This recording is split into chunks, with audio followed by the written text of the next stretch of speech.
Okay. You want to get this recorded. Yeah, so let's jump in. We can do this bullshit stuff anytime.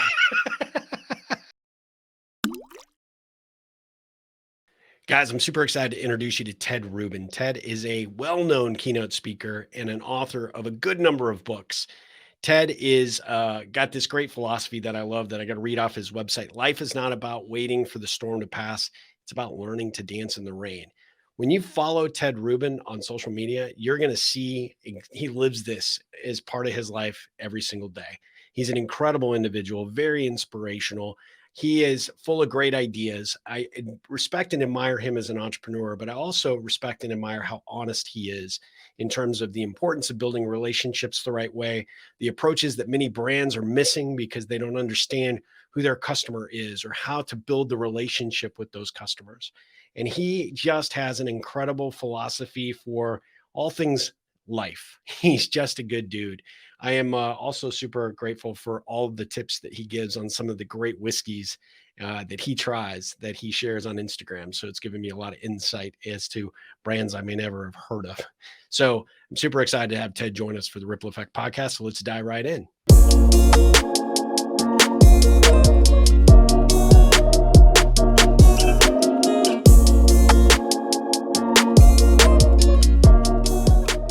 Guys, I am super excited to introduce you to Ted Rubin. Ted, thanks for joining the Ripple Effect podcast. Steve, this has been a long time coming. I went back into a little history to see when we first connected, and it was 2013. Yes. And it might have even been before that. We might have connected via social before that, but that was our first direct communication where you reached out to me and I sent you a copy of my book back when I was still a collective bias. And, I've been watching you. I see all the stuff you do. You've been, telling me, man, I got to get you on this podcast. I got to do something. And I don't know what the hell took us so long, but I'm happy to do it. Well, I mean, you're in demand. You're a busy guy. It just took a long time to lock down the date, but I am super grateful you're here for sure. Let's clarify. I would have locked it down sooner, but we were just back and forth. And you're not so unbusy yourself. I mean, it looks like you got about 5 ventures going. So yeah, I've got a few things going on, but I'm very blessed and very lucky. But one of the reasons I am that lucky is I follow you because you're an inspired entrepreneur. I mean, I see everything you're doing and all the different areas that you focus on, and it really is an inspiration. I mean, that's, as I said in my introduction. I mean, you've been somebody that I have just really enjoyed following, and so we've known each other. We're acquaintances, but I feel like I know you because you invite me into your house when you're cooking. I've learned and discovered new whiskeys thanks to you, and I have loved it. I've loved every minute of getting to know you through the way that you open up, and you're just a really, really phenomenal guy. Well, I appreciate you saying that. And by the way, I'm doing my first fast blast, a fast today. Yeah. Oh, and you are. How's it going? Yeah. It's well, first of all, I'm easy. Food to me is more like nourishment and energy. Like, I don't live my life around food and the only reason I do is because I need nourishment and I need things. And I'm vegan and I try to eat clean. So this is kind of easy. I got these, like I sent you the link. I got these to go. I squeeze them in. I'll let you know how I feel later in the night. And I'm going to supplement a little bit with a Kachava protein shake towards the end of the day. Yep. Because the Fast Blast has no protein in it. Yeah. And I use Kachava and I use their Fast Blast powder as well. Okay. Which I use all the time. And I know we're getting off track here a little bit, but I just want to say, because I'm very suspect when I hear about these types of products, because I usually am not happy with the ingredients. Yep. And I will tell you that one of the reasons I love this company Fast Blast and why we've been working with them a little bit, my business partner John and I, is because I totally expected their ingredients to be like one of these long lists of things you can't pronounce and stuff and it's not. It's all organic and quality ingredients and very similar to Kachava, which I use, which is a meal replacement protein powder. That also has great ingredients. So I just wanted to say that so nobody says, well, I thought you said you eat clean and now you're using one. But actually, that's what I love. You are. Yeah. Well, that actually goes in line with, I like to always ask my guests a little bit of their origin story, but I guess, even before that, how did you sort of focus on sort of the vegan lifestyle and this clean living? I mean, you're always on your bike. I love that. You're at the beach. You're always working out. I mean, you are like a freaking inspiration on multiple levels. So Well, what's been nice now is during COVID, two of my business partner, John Andrews, and an old friend of mine named Steve Spiro, who you might have seen on my doc with me during the first 6 months Yep. of COVID. Yep. He's a digital nomad that runs a 10 million plus business from wherever he is in the world. That's and awesome. he got stuck here during COVID, which was great because I had a dear friend and someone who was a fellow entrepreneur, and we were able to support each other. But he was one of the original employees of Audible, and they've both been pushing me to use Audible. And I never read as much as I wanted to in recent years, and now I'm not only I'm listening to Audible, I'm listening to podcasts and books while I'm doing my working out. I'm also doing business calls, I'm doing Zooms. So it's nice to be able to do kind of those things and build it into what you do regularly so that you have time for it. Because a big problem with working out for a lot of people, understandably, is setting aside the time, and that can be difficult. Backstory. Well, I'm glad you didn't ask me for my whole backstory, because I'm 65 and that could take us like all day. And I've reinvented myself so many times, and it's funny when someone like you, who I respect, who I see as a success and an entrepreneur, says how much I've done. I think I don't know if you go through this. Our expectations for ourselves tend to be so high that we don't value very often. I tend to be very bad at looking at what I didn't get done in a day instead of what I did get done, or what I have accomplished in my life versus what I haven't accomplished. And I tend to, harp on, I never made as much money as I wanted to make. I didn't build as many companies as I wanted to build. I didn't become who I thought I'd become when I was 20. Who did? Right? I mean, and Van Halen never called me for a lead singer. So and we beat ourselves up over that instead of realizing. And you probably saw my post the other night when I was just having a tough night over something with my kids, and the amount of people that jumped in and not only supported me but talked about how much I've done for others or other things. And even after that, it's hard to say. I look and go, why do they care so much? Or have I really, I don't really think I've done that much. So we won't go through the whole backstory. I will say that I've had the need to reinvent myself many, many times. My line now is that I don't want to have to do it again. I want to be able to ride this board into shore. No more paddling back out, because I'm tired. As far as vegan goes, I'm very close to my high school wrestling coach and his wife. He was my junior high, and then he moved up to the high school with us, coach. Nice. This was back in the 70s, when it was okay to work out in your coach's basement and nobody called the police. And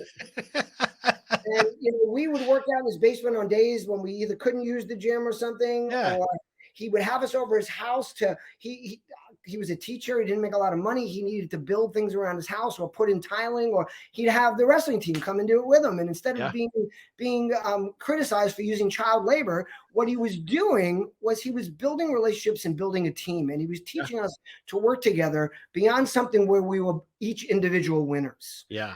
And my parents valued that. My mom happened to be a teacher in the school district, so she really thought it was great. And my dad was a great dad, but he worked hard and was not home as much as it would have been nice if he was. And I built this relationship with my coach and his wife, and we would have dinners at their homes, and I maintained it, and I supported his kids as they grew up. And I mean, supported in an emotional way. And I bought equipment for the team. And eventually he retired. He moved out to Pine, Arizona. And he was in the best shape of anybody I knew. And he was eating organic when you and I didn't even know what that meant. Right. But he ate the way we were all taught to eat, dairy and meat and eggs and all these things. And at 69, he had been running a search and rescue squad as the leader in the mountains of Arizona and Pine. And he collapsed in his driveway and needed a quadruple bypass. And it turned out that although on the outside, and this is also a warning to people that work out all the time but never get their insides checked out, he had plaque building up in his arteries because he had a proclivity to it, and the things he was eating were causing it. And he was in the hospital, and it was a difficult time because as the doctor said, Ira, you're in better shape than any of the 69-year-olds I've worked on. It's a lot harder cutting through muscle than through fat. So it's going to take you a little more time to heal, but you're doing great, and I'll see you in 8 years for your next bypass. And my coach looks at him, and literally, and this is a guy who's a straight shooter, doesn't curse. He goes, "The fuck you will." And my coach is also a researcher. He always was. I mean, he's a riot. I go to visit him. He pulls out his book. He has every workout I've done in his house in the last 10 years. And he'll open up.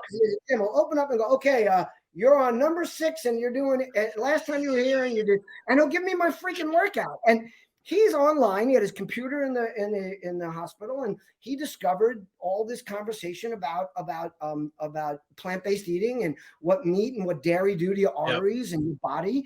And he looked at him, and the doctor says, "Well, I'm sorry, Ira, but maybe it'll be 10 years, but there's not much you can do about it. It's genetic." And he goes, "That's a bunch of shit." Yeah. And he said, "I'm going to be vegan. I'm starting to eat vegan as soon as I leave the hospital." Wow. And that was, he's 81 now, so he's been doing that for 12 years.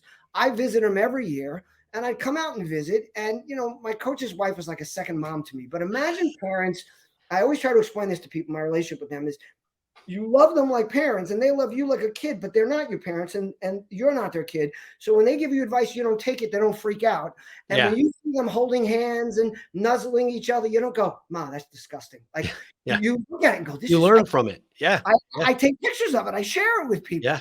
Yep. So she was like, "Listen, honey, we'll get you whatever you want to eat." I'm like, "No, this is great. It'll be like a cleanse whenever I'm here." So I would spend a week with them, and I'd eat all this food, and I actually loved it. And every time I'd leave, Roz would say, "Honey, you love it. Why don't you try this?" And I'm like, I got, my kids were younger then. I got the kids. I travel all the time. This was a bunch of years ago, so there weren't as many easily accessible products. And I kept pushing off. And in 2016, I was 59, and little things started. As you age, you know how it is. Your cholesterol's inching up. I was always in great shape. I was never heavy, but I was getting a little heavier than I was still 5'11", 166, but that's not really where I wanted to be. And but I wasn't going to diet. And I also had some issues with my prostate and these other things. And I'm at their house, and every time I was there, I'd read a book, and most of them were a little too radical for me. But that year I read a book called How Not to Die by Dr. Michael Greger.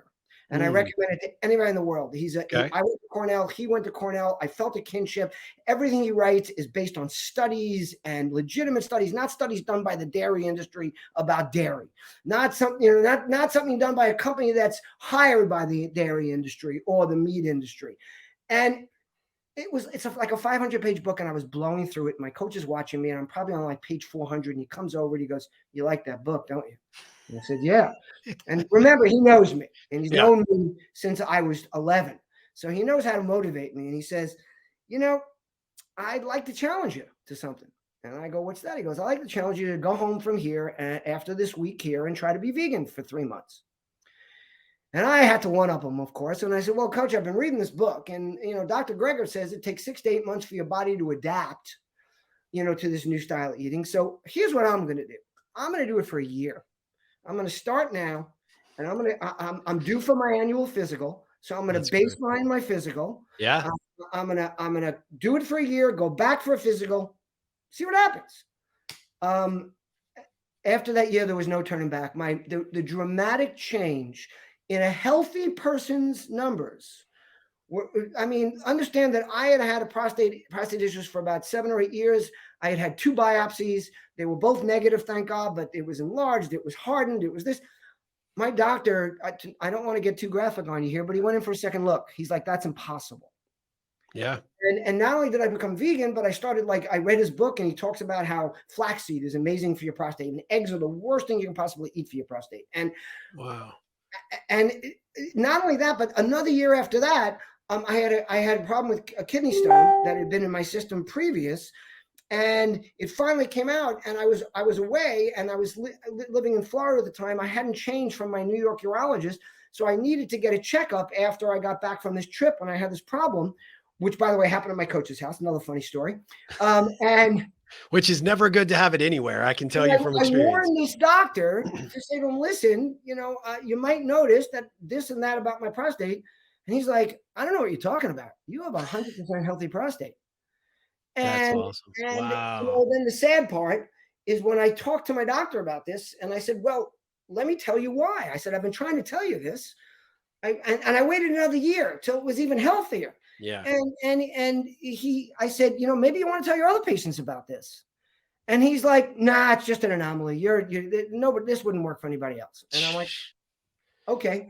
And then there were other things. I found out when I was 52 that I have a bicuspid aortic heart valve, which is genetic, which Yeah. means I was born with 2 flaps instead of 3. So usually they find it younger, but I was in pretty damn good shape, and they never heard it. And they finally did. They heard a murmur, and they've been watching it now since I was 52. I'm 65, determining when they might have to do a valve replacement. And lo and behold, the good news is, I mean, eventually I have to get it replaced, Yeah. but the technology and the quality of the valve has improved so dramatically that, and this is why we waited. And my kept saying, look, we got to check it. And they check it every 6 months. And now they only check it once a year, because it is maintained. And it has not changed my activities one bit. And now the difference is, if I wait another 2 years, it'll be totally non-invasive surgery. It'll be a heart valve that will last for the rest of my life. If I had done it 10, 12 years ago, I probably would have had to have had 3 replacements. And I would have had to crack my chest back then. Yeah. So, long answer for a short story. I mean, for a short answer is that I tried it. It worked for me. I feel good about it. And then look, I'm fortunate. I loved steak. I loved eggs, but I don't really miss them. The only thing I miss is fish. Yeah. And I will feed in fish every once in a while. Fish is actually, according to Dr. Greger, a very good food. The problem is all the pollution in the waters is really and you're eating plastic when you eat salmon. I mean, but that's like, again, easy for me because I love vegetables. And then back to the original thing I said about the fast places, I'm not a foodie. So it's not like, oh my God, I don't get to try that. And of course, like anybody else, every once in a while, I'll treat myself to something. Sure. But I got to tell you, last night I was at dinner and by mistake, they put cheese in my dish and I didn't want to be a hassle and I ate it and it just did not agree with me. Yeah. I mean, just because my body doesn't take that stuff in anymore. So wow. We spend a lot of I mean, time. like everything I've watched in terms of how you represent what you do in the world, right? You go all in, which is great. I love that. I mean, it's an inspiration in a lot of ways, and your clean eating and the approach that you're taking. I have somebody that will follow this particular episode with great interest because she's committed to the same path. So you may actually hear from her at some point. She's a former Dell executive. You'd love her. She's from England. She's cool. But yeah, it's inspirational. And I've trying to make shifts and changes to my approach as well. So you're a big encourager of that. So thank you for that. And I'll tell you what's really helped enable a lot of this is a lot of what I've learned from my business partner, John Andrews. He is a lifetime learner and he's always desperate to learn more. And he's helped I'd say reinstill that in me. Because there came a point where, okay, I had enough. I know what I know and I can do what I can do. And look, my whole eating in vegan has evolved over the 7 years 6 years I've been doing it. In that now I eat really clean.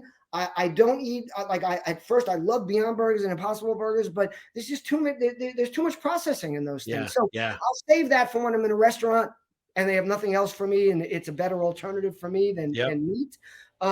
But I've also and what I say to friends, I don't say to people, you have to be vegan. I just say, eat clean, eat clean. Yep. Try not to eat all this processed shit or all that, this stuff where they just put in oils that, why are they in there? And these processed oils are so, they're as bad for you as dairy. Yeah. So it can sit on a shelf for 3 years if nobody buys it, right? Yeah. It's horrible. And why do you think they're putting this shit in there? So it can sit on the shelf. Yeah, that's exactly right.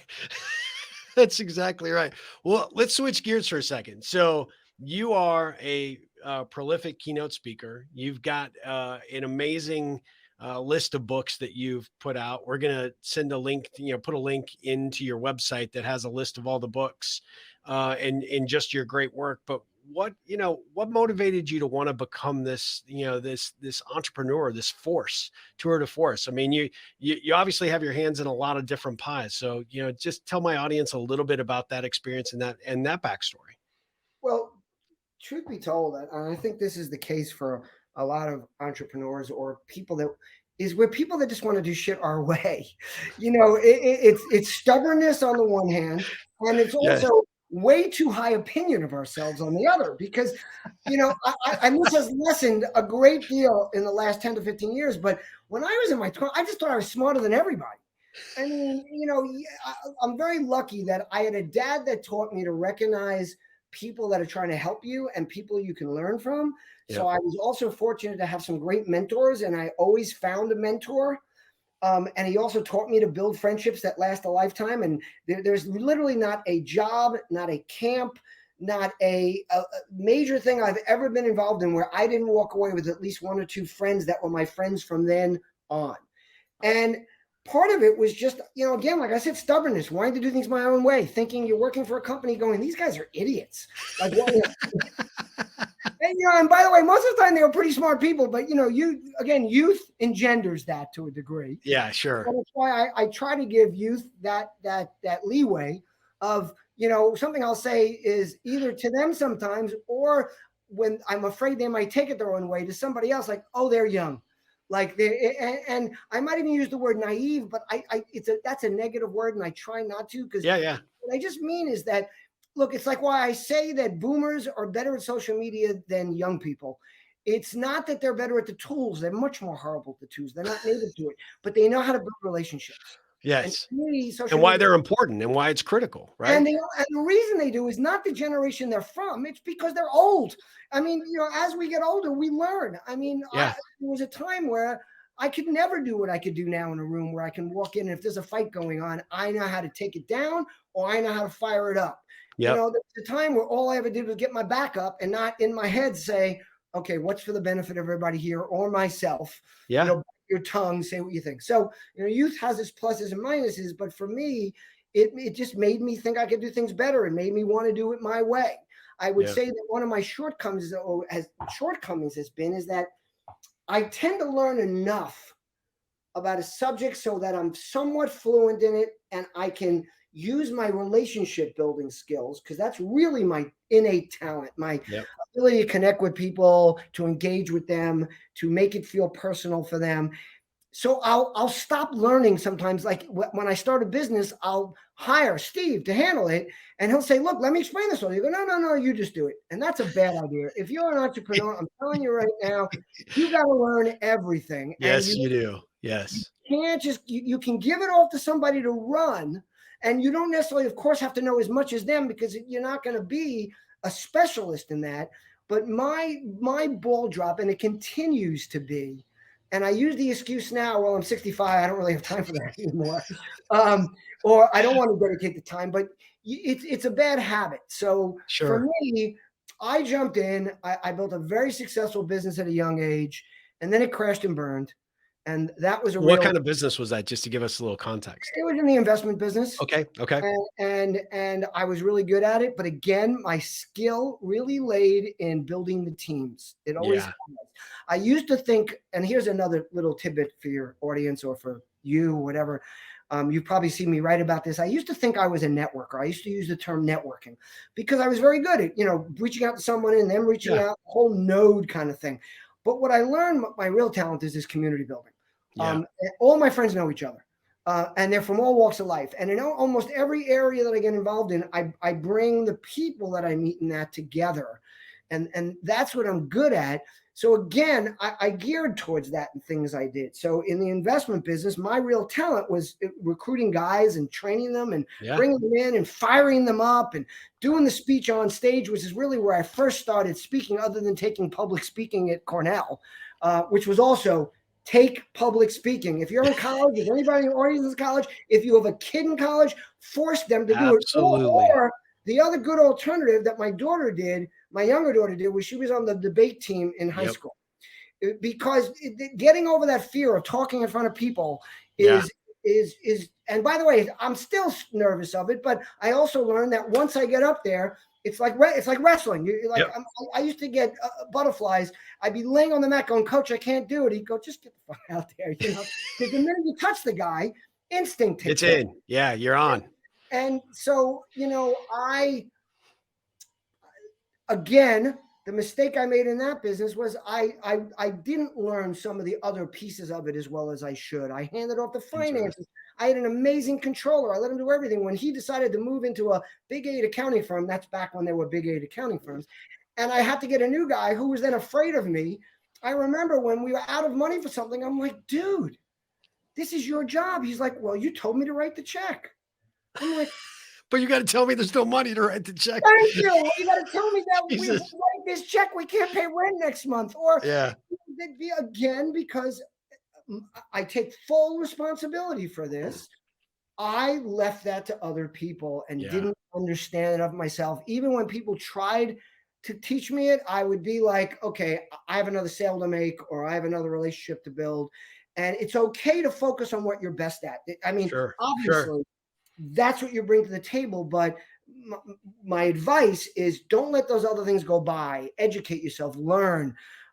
Again, I got into internet advertising early on, but what I found my home in the whole content influencer relationship building side. So I never really dug into the technical side of advertising and media, which would have been of a real value to me. And Sure. like I'm working with a company now, and it's a big part of what they do. And of course, they're not hiring me for that. They're hiring me for what I'm good at. But oh my God, my battery's about to die. Hold on a second. We're gonna be shut down in about 2 minutes. So hold on. We're gonna move location. Sorry No for the problem. I love the background. Okay, now we got power. So, but I am now, because I'm older and wiser, saying I want to understand this better. I'm getting in on calls that they're like, you don't have to be on this call. I'm like, yeah, but I'm learning from this call. I'm curious now. I think that comes with age too, right? I mean, at the end of the day, there's elements to being an entrepreneur where you're like, I got to be the hard charger. I got to be out in front. I got to keep, blazing new trails. All the other things need to be handled by somebody else. But a lot of times that just doesn't work, right? And the older you get, the more engaged you become, because all that stuff matters, right? At the end of the day, the buck stops with you. Like when something doesn't work, it's your fault, technically. And I will say, as a caveat, if you get yourself a good partner, yes, get yourself a good business partner, you can leave some of that. I mean, you don't have to know everything. I have a great business partner for the last 10 plus years, John Andrews, and we have different strengths and we have some similarities, but he knows that there's some stuff that's just going to fall on him because that's what he does. And like the technical side of things falls to him. It's just not innate to me. And it takes me 3 times as long to understand something as it does him. So why would we push it off to me? Exactly. But that can be a value. Of course, it don't think that anybody can be a good business partner either, because that's right. I've been there too. Right. But you and John have something very unique and special. And I love because you convey that on social so well. Like he seems like a guy I really want to get to know at some point too, because he's just you guys together are very interesting, but there's a mutual respect and it just oozes from both of you, which I think is phenomenal. Well, I appreciate you saying that. And yes, you definitely do have to meet John. And by the way, I'm really excited that we are going to finally connect face to face at South by this year. Yep. So let's make sure that I am definitely going to be there. So this is on you because you live. And like I said, I will get you on the guest list for Brand Innovators. And so if nothing else, no matter how busy your schedule it is get over there. Yes, sir. I want to make sure to get some time with you. But yeah, you know what? John and we hit it off from day one. Some bloggers introduced us when I was at Elf Cosmetics and he was still at Walmart. He had built this thing called 11 Moms, which became Walmart Moms, which was probably the first influencer platform for a retailer and for CPG brands. I was doing the same thing at Elf Cosmetics, but for Elf Cosmetics. And we were doing some different things among that. And someone said we had to meet. And when we did, it was like magic. And it's funny because I remember back, because it started the same way I hear John with so many people now, like, hey, dude, we got to break bread. Like, this was great, but I'll be back in the city in 2 weeks and let's get together. And we've explored that a lot. Like we make content together. We have fun together, and I think that's an important part of it. I call him my business soulmate. I love that. Not business partner, business soulmate.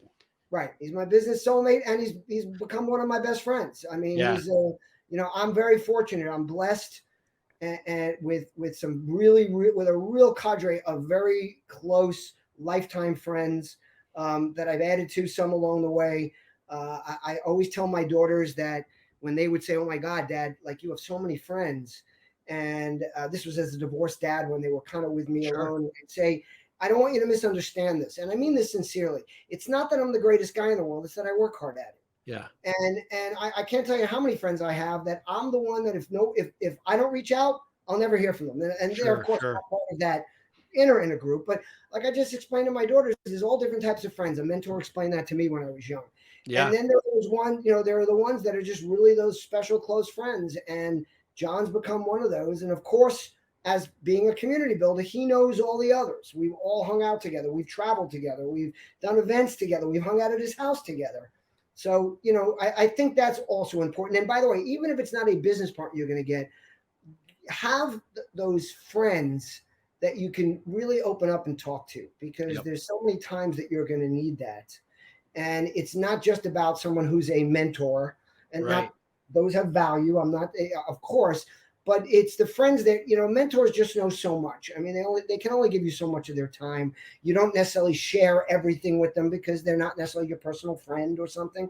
And someone that just knows you deeper, it can really help you a lot more if and when those circumstances arise. Absolutely. Wow, that's excellent advice. Definitely excellent advice for our Ripplers to follow. So I know we're on a limited schedule today, right? Because I know you've got a hard stop. And so I've got some Ripple specific questions I want to ask you. And then we're going to have to do a sequel to this interview because there's just so much. I have a bajillion questions for you, but you're just that fascinating. But I wanted to ask you these specific questions while I've got you. What in your opinion is the most important thing in life? Love and friendship. Love and friendship. Yeah, that's good. I love that. And sometimes they cross over and sometimes they don't. But yeah, I mean, and by the way, in love, I'm including family. Yeah. Because to me, family is the only real true love. Whereas I'll even take it a step deeper. And this is no knock on people that don't have kids. But until you have kids, you don't know that unrelenting love that will never go away, no matter what. And I include that. It's not the same for your siblings. It's not the same for your parents. It's that of your loins, as they say. They're just. Yeah, no, that's true. That's true. What do you consider your superpower? I'd have to say my superpower is my ability to build communities and relationship building, and it's more a function of, I'd say 75% of it is hard work and dedication to that, which isn't always easy. I send out birthday messages every day. I do not miss one. That's hard to keep up. And I'd say 75%, it's the hard work and diligence and stick-to-itiveness. What was the term? Grit is the term John used the other day. Yeah. And I think grit applies to entrepreneurs as well. The real true test of an entrepreneur is grit. It's not brains. It's not hard work, because anybody can work hard. It's the stick-to-itiveness, the grit. And then I'd say the other 25% is the natural ability. I mean, and when I say natural, I don't mean genetic. I mean something that either developed young in you or you learned from somebody young, whether it was your parents or, my dad was the guy that cleaned up the neighbors' yards, that shoveled their walk when they couldn't, that we would be driving a neighborhood, we didn't know people. I do this all the time. If I'm driving and there's garbage pails in the middle of the road, I stop, I put them on the side of the road to help the people whose they are and the people in the road who are going around them. And that's something I think you learn that, that's taught. So I would say that's the part that has become somewhat innate. I love that. I think that's fantastic. What's the best piece of advice that you learned as a young person, maybe as a kid or as a young entrepreneur, that you utilize today and would give to an entrepreneur who asked for it? Well, I think I'm going to give you two things. So one of them is talks about life, health, and fitness. So my coach, going back to my coach, Ira, he used to say that if you take the stairs and take them 2 steps at a time, you'll stay in shape for the rest of your life. So, his whole thing was always take the stairs if you can. If you're on an escalator, walk them. When I worked in office buildings, now granted, there's a certain point where but if they were 5 floors or lower, I took the stairs. I never took the elevator. So that's just kind of a personal thing. And because fitness also has a lot to do with our minds and everything else, I think that's important. The other piece of advice for entrepreneurs, again, no let up. I mean, it's no let up, baby. I love it. no let up also goes to everything. I try to tell people no let up doesn't mean hard work. No let up means just the grit. It means not giving up. No let up means no let up finding time for yourself. Yep. No let up exercising. No let up being there for your family. I talk in life, there just is no let up, because even the relaxation part is part of no let up, and it's Yep. something I'm trying to do. I'm trying to give myself a break, and I don't mean a physical break, but a mental break. Like, Yeah. you don't have to achieve every day. It's okay to just lay on the beach and not be reading and listening to an audio book and exercising all at the same time. You can just stare out at the freaking ocean. Yep. Yeah. Yeah. No, I So love that. it's no let up. No let up. Yeah, for those of you that are gonna catch this on the audio, Ted's actually showing a bracelet that you had printed up, right? Yes, I And have it's got the hashtag no let up. I give them out. It's the hashtag no let up. There's a great story behind that, but we don't have time for it. Next time, we'll keep that one for the Yeah, sequel for sure. we will. Well, so what's the best thing you could hear a client or a colleague say about Ted Rubin? Oh, that he's a good guy. That he was there for me. That he did for me without asking for anything in return. One of the things I'd like to add backing up in the questions is something my dad taught me, which was do for others without expectation of anything back in return. Yeah. And of course, as a kid, now we can think through that. What does that really mean? But as a kid, I was like, well, why would I want to do that? I'm going to be giving up everything, getting nothing. And my dad said, because it'll come back to you. Yeah. Because people will talk about you. I can't tell you, I've had people offer to do things for me online that would cost me thousands. And I'm Yeah. like, I don't have a budget for that. And they're like, well, we'll just do it for you. And I'd say, why? And they say, because we watch you online and you do stuff for others all the time. So why wouldn't others want to do for you? And so if you do for others without that expectation, first of all, you won't ever get disappointed. Yep. And expectations are important, whether it's in business or personal life. When you build up those expectations too high, you sometimes you make those goals unreachable. So that's it. Do you have any? I'm sorry, I went on long about that. No, that was good. I love that. I mean, really what you're talking about is everything we talk about on this podcast about those ripples you're creating, which leads me to my second to last question, which is, in your opinion, what is the ripple effect? The ripple effect is taking no let up to the next level. And it do for others without expectation of anything in return.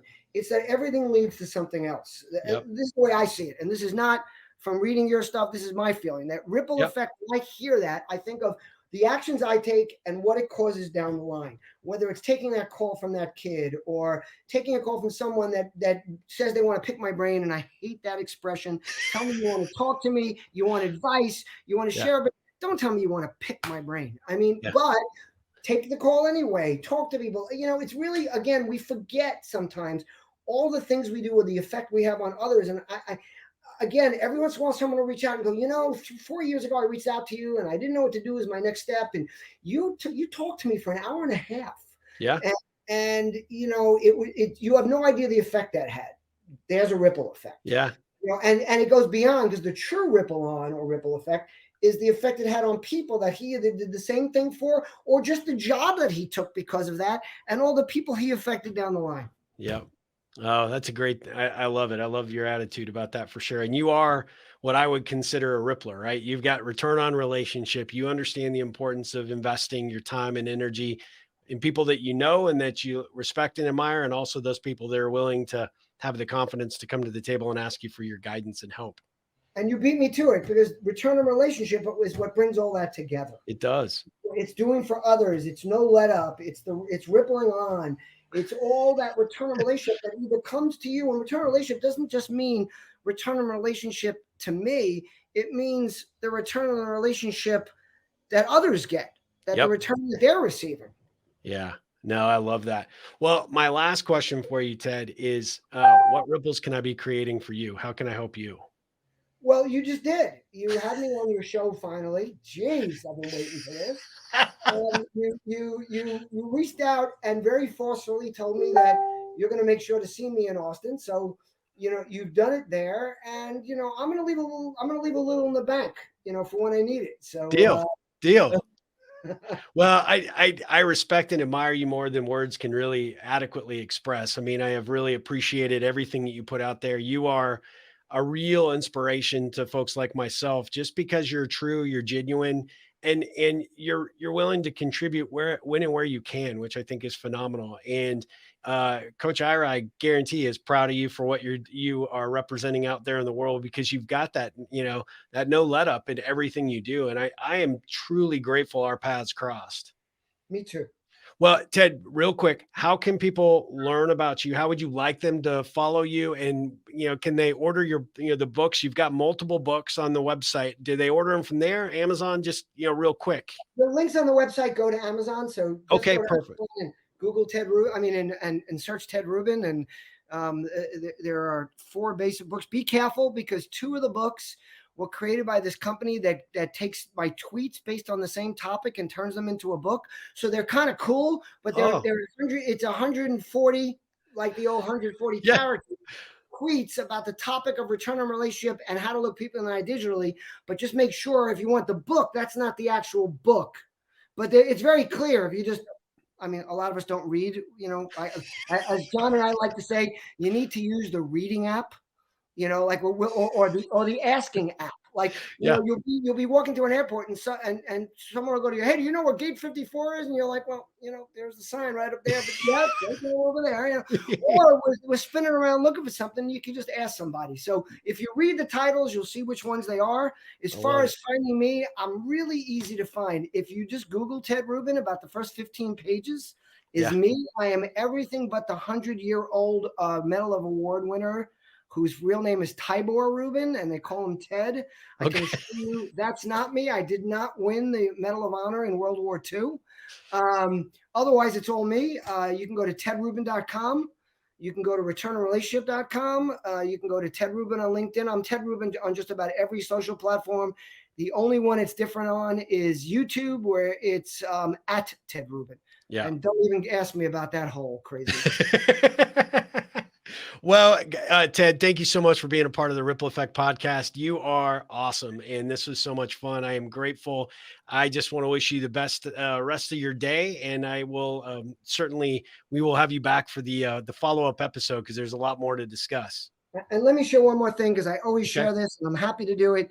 My email address is tedrubin@gmail.com, just like my name. Feel free to reach out. My phone number is 516-270-5511. I actually pick up my phone, and if I don't, my voicemail is not full. So you can leave me a voicemail and I will hear it. All right, Ripplers, there you go. That's how you get a hold of Ted, for sure. Well, Ted, have a great rest of your day, and as always, ripple on. You got it, buddy.